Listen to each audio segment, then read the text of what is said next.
In this video, we're going to continue our discussion of Taylor Maclaurin series. The question here is to write the Maclaurin series for f of x is equal to x times sine of 2x squared as summation n equals 0 to infinity c sub n times x to the power of n. And we're asked to find the following coefficients. Find c sub 0, c sub 1, c sub 3, c sub 5, c sub 7, c sub 11, and c sub 15. So we want to find these coefficients. Let's start with the Maclaurin series of sine x, and we have that memorized, or you can just look it up in a table in the textbook. Summation n equals 0 to infinity, negative 1 to the power of n times x to the power of 2n plus 1 divided by 2n plus 1 factorial. In fact, it's very easy to memorize because sine x is an odd function and we have all the odd powers of x. X to the power of 2n plus 1 generates odd powers of x. So we're going to use this as a building block for developing the Maclaurin series for f of x is equal to x times sine of 2x squared. So let's do that. Let's start with sine x. Sine x is equal to the Maclaurin series of sine x is equal to n equals 0 to infinity minus 1 to the power of n x to the power of 2n plus 1 divided by 2n plus 1 factorial. Now let's plug in 2x squared for x. So plug in 2x squared for x. So we have sine of 2x squared is equal to summation n equals 0 to infinity minus 1 to the power of n. Now this is very important. You got to do this really carefully. So basically you're going to plug in 2x squared wherever you see an x. And there's only one place you see an x, x to the power of 2n plus 1. So plug in 2x squared inside the brackets. That replaces x to the power of 2n plus 1 divided by 2n plus 1 factorial. Let's simplify this. We get summation n equals 0 to infinity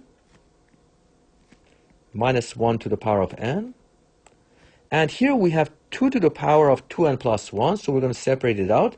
2 to the power of 2n plus 1. Then we have x squared to the power of 2n plus 1. So we have to multiply out the exponents. 2 times 2n, that gives us 4n. 2 times 1 gives us 2, and we add them. So we get x to the power of 4n plus 2. X to the power of 4n plus 2. The algebra here is a bit tedious, but it's very important to get it right. Divided by 2n plus 1 factorial. Now, let's multiply both sides by x because we would like to find the Maclaurin series of f of x is equal to x times sine of 2x squared. So multiply both sides by x. We get x times sine of 2x squared is equal to x times summation n equals 0 to infinity minus 1 to the power of n, 2 to the power of 2n plus 1, x to the power of 4n plus 2, divided by 2n plus 1 factorial. Now let's do some algebra. Let's bring this x inside the summation. So x times x to the power of 4n plus 2, we have the same base, we add up the exponents. So we get summation n equals 0 to infinity minus 1 to the power of n, 2 to the power of 2n plus 1, and multiplying the x through inside the summation, we get x to the power of, adding the exponents, we get 1 plus 4n plus 2, because we have x to the 1 times x to the 4n plus 2. Same base, we add up the exponents, we get x to the power of 4n plus 3. So that's the algebra. X to the power of 4n plus 3. Divided by 2n plus 1 factorial. So this is a Maclaurin series of x times sine of 2x squared. Now the question is asking us to find these coefficients. C sub 0, C sub 1, C sub 3, C sub 5, C sub 7, C sub 11, and C sub 15. To find these coefficients, we're going to have to expand this summation term by term and match it up with the coefficients of x to the 0, x to the 1, x to the power of 3, x to the power of 5, x to the power of 7, x to the power of 11, and x to the power of 15. So let's do that. So here's the Maclaurin series of x sine of 2x squared. We're going to expand it term by term. So let's plug in n equals 0, and we get x times sine of 2x squared. This is equal to, plugging n equals 0, we're going to get 2 to the power of 1, x to the power of 3.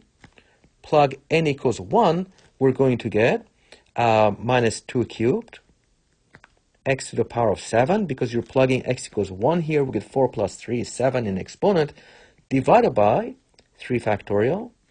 Plug in n equals 2, and we get 2 to the power of 5, x to the power of 11, divided by 5 factorial. And now plug in n equals 3, and we get minus 2 to the power of 7, x to the power of 15, and put in n equals 3 into the denominator. We get 2 times 3 is 6 plus 1. We get 7 factorial in the denominator. All right, and of course this goes on and on. Now notice that this coefficient here is c sub 3. Why is that? Because it's the coefficient of x cubed. And this coefficient, minus 2 cubed divided by 3 factorial, is c sub 7, because it's the coefficient of the term that has x to the 7 in it. This part, 2 to the 5 divided by 5 factorial, is c sub 11, because it's the coefficient of x to the power of 11. And this part, minus 2 to the power of 7 divided by 7 factorial, is c sub 15, because it's the coefficient of the term that has x to the 15 in it. Now we're asked to find c sub 0. C sub 0 will be 0, because we don't have the term c sub 0 x to the 0. C sub 1 similarly is equal to 0, because we don't have the term c sub 1 x to the power of 1. C sub 3, however, is equal to 2, because the series has the term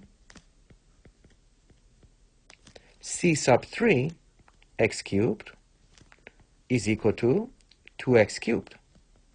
That means c sub 3 is equal to 2. Now c sub 5 is equal to 0, because the series does not have the term,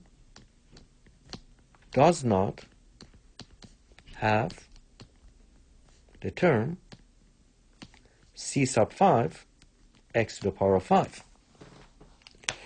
So we have x times sine of 2x squared. We have its Maclaurin series representation this way.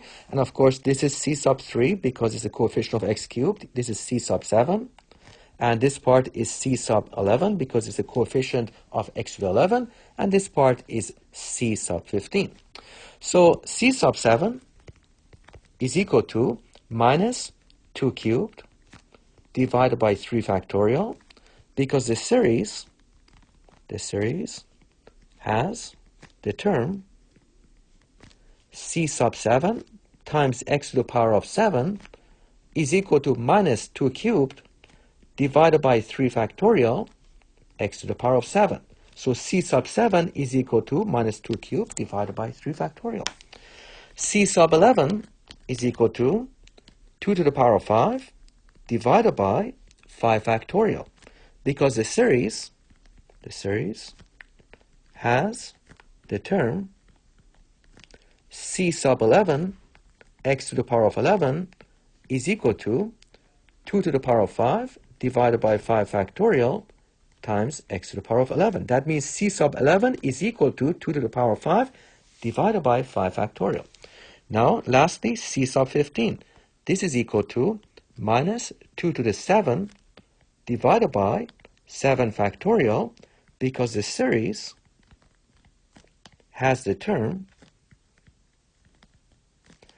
c sub 15 x to the power of 15 is equal to minus 2 to the power of 7 divided by 7 factorial times x to the power of 15. So c sub 15 is equal to minus 2 to the power of 7 divided by 7 factorial.